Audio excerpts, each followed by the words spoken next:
My name is Clara Hayes, and until last winter, I believed that death was something far away, something that only happened to other people, in other places, at another time.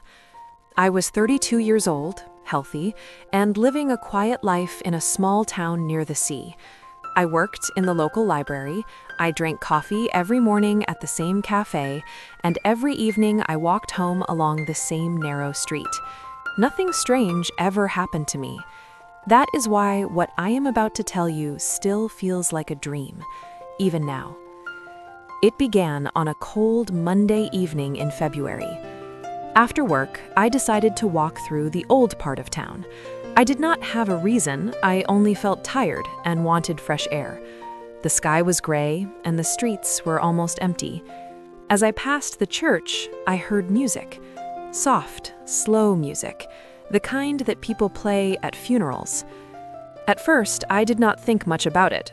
Funerals happened in our town from time to time, but then I noticed the doors of the church were open, and inside I could see candles and flowers. I stopped for a moment because something inside me felt uneasy. I do not know why, but I felt that I should go inside. I told myself it was only curiosity, so I walked slowly up the steps and entered the church.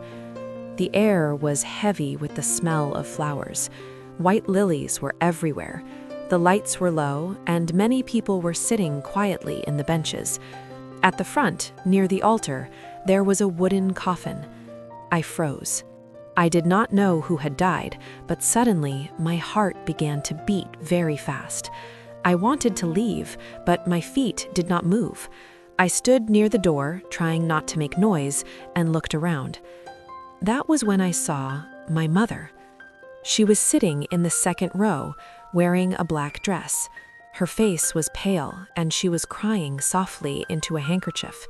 Next to her sat my younger brother, his head down, his hands shaking.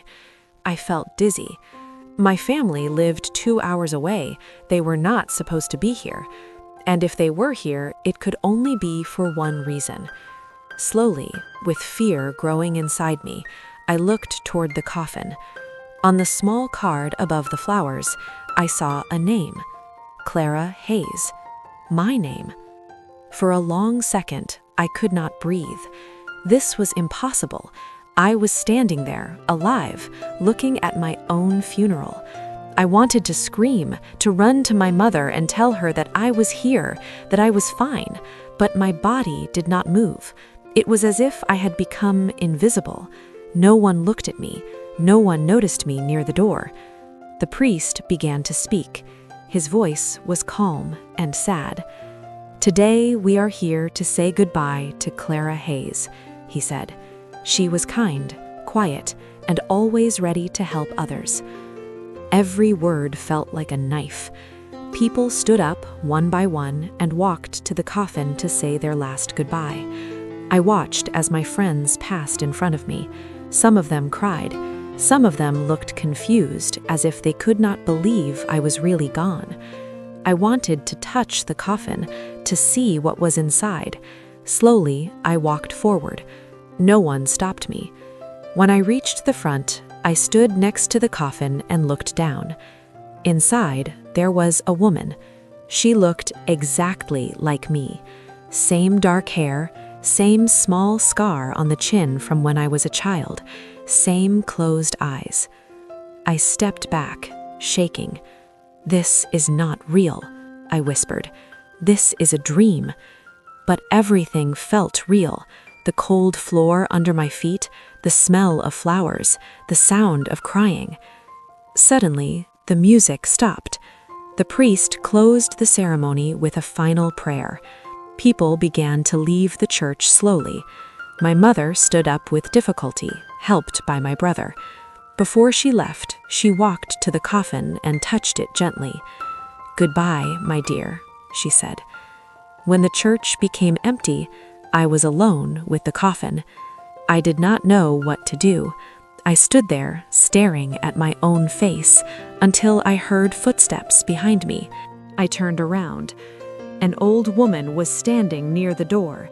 I had never seen her before. She was very thin, with gray hair and dark eyes that seemed to see everything. "You were not supposed to come," she said quietly. I looked at her in shock. "You can see me?" I asked.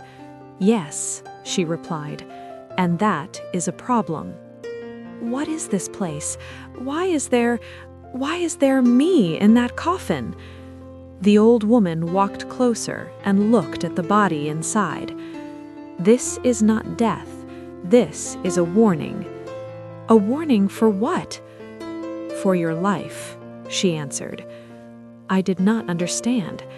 She continued, "In 3 days you will die.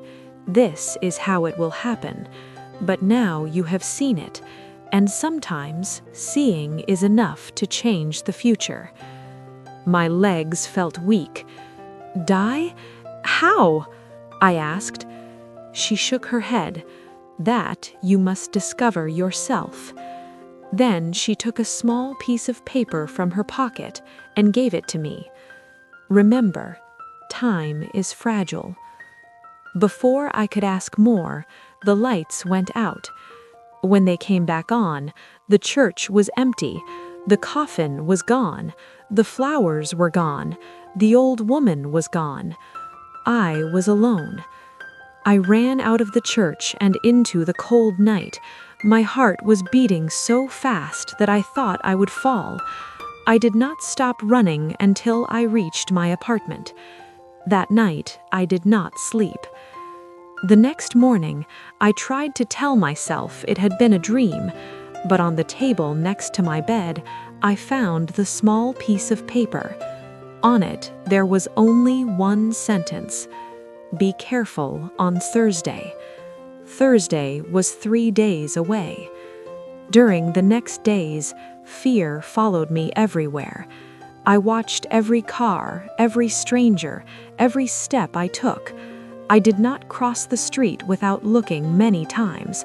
I did not drink anything I had not prepared myself. On Wednesday evening, I called my mother. "I just wanted to hear your voice," I told her. She laughed softly. "Are you all right, Kara?" "Yes," I said. "I am fine." But I was not. On Thursday morning, I decided not to go to work. I stayed in my apartment, afraid that something terrible would happen outside. Hours passed. Nothing happened. At noon, I began to feel calmer. Maybe the old woman had lied. Maybe fate could not really be changed. At 3 in the afternoon, the doorbell rang. I froze. Slowly, I walked to the door and looked through the small window. A delivery man was standing there with a box. "Package for Clara Hayes?" he said. My hands were shaking as I opened the door. "Please sign here," he said kindly. I took the pen. At that moment, I noticed the floor near the door was wet. Someone had washed the stairs recently. I took one step back, and then I remembered. At my funeral, my brother had been standing with his arm in a white bandage. I looked at the stairs. I suddenly understood. "Wait," I said to the delivery man. "Please give me 1 minute." I closed the door carefully.